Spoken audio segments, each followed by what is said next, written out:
أحوال والتافه. الحين كيف أفعل؟ يا الله لقيت الكتب وأنا بين أدور من شارع لا شارع، من مدرسة لا مدرسة، ولا يجوا يشلون. الحين أخطاء كله تري الكتب ويشيل كل حاجة. أني يا الله لقيت الكتب شخطاء كله بواجر. ما طلعهاش شو اسمه؟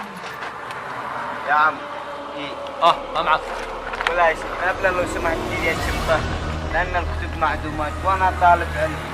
كنت بقول يا الله لقيت من مدرسة لا مكتب وأنا بين أدور الكتب يا منعاه. شيلوا كل حاجة، شيل التلفون وصل تحت مشيت لي التفات. يعني قلت لي أنت طالب علم. أيوه. أيني شنطتك؟ هذه ها؟ أيوه. خلاص مسك هذه الشنطة، رجع مكانك. قال لي إنه طالب علم، وبعدين حرام شو اللي زلطه، ربي يعاقبنا. هم قالوا لي إنهم تجار. يا طالب تعال تعال تعال تعال. أينه تلفونك؟ هذا تلفونك؟ امسكه. وهذه زلطة. اسمعني. ليش بدي عشان اسمع، وهذه مصاريف شو حالك زيادة. لا أنا زردي تكفيني الحرم أنا مشتي. ايش من حرام؟ والله ما هي حرام، شو هذه حلال. انا عاد اثبت لك اني حلال. ذا الحين جلس جنبي وانا عاد اصيح الواحد منهم. تعال لا تخاف. تمام يا صادق، دي لي واحد منهم.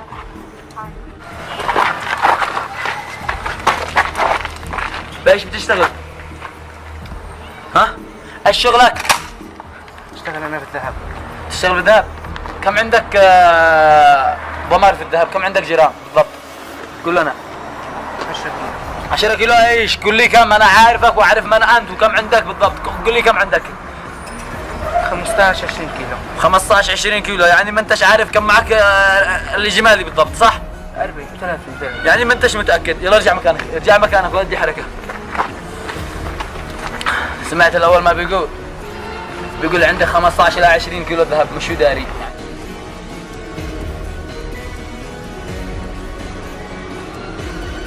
ايوه انت الحين بتشتغل ايش شغلك؟ أنا لا تكذبش، انا داري بكل شيء. تاجر حبوب. تاجر حبوب يعني مخدرات؟ ها؟ مخدرات صعب تشتغل في الحرام. لا حبوب مواد غذائية. ها قلت لي حبوب مواد غذائية، يعني كم راس مالك؟ 40 مليون. 40 مليون. انا داري كم راس مالك بالضبط، ليش بدك تخبي؟ يمكن 100 مليون. يمكن 100 مليون. يلا خلاص رجع مكانه، ماشي عشان ارسل صورته. انا بصرت هذاك مش داري كم راس ماله، وهذاك مش داري كم عنده الذهب.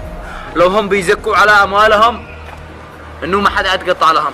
هؤلاء هم تجار ما بيزكوش على اموالهم، وانا ربي بيرسلنا الهؤلاء اللي ما بيزكوش على اموالهم نتقطع لهم في الطريق وناخذ مالهم، لانه هذا يعتبر لنا حلال. احنا ما بناخذ الا حق. شوف رجعنا لك مالك ورجعنا لك كل شيء لانك طالب. اما هذا تاجر عنده ذهب والثاني عنده مواد غذائيه وراس مال 100 مليون ومش داري كم راس ماله بالضبط، هذا ما بيزكيش. افتهم لك انه حلال، اثبت لك انه حلال. ما قلت لي يا ذكي يا عالم يا طالب علم. ايوه تقول لي حرام. انت الحين تقنعني ان السرقه حلال.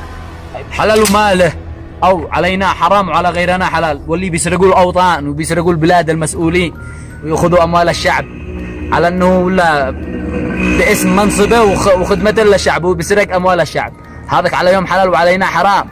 ايش رايكم انتم؟ حرام ولا حلال؟ صفا يا شباب صفا، الله عليك جلال.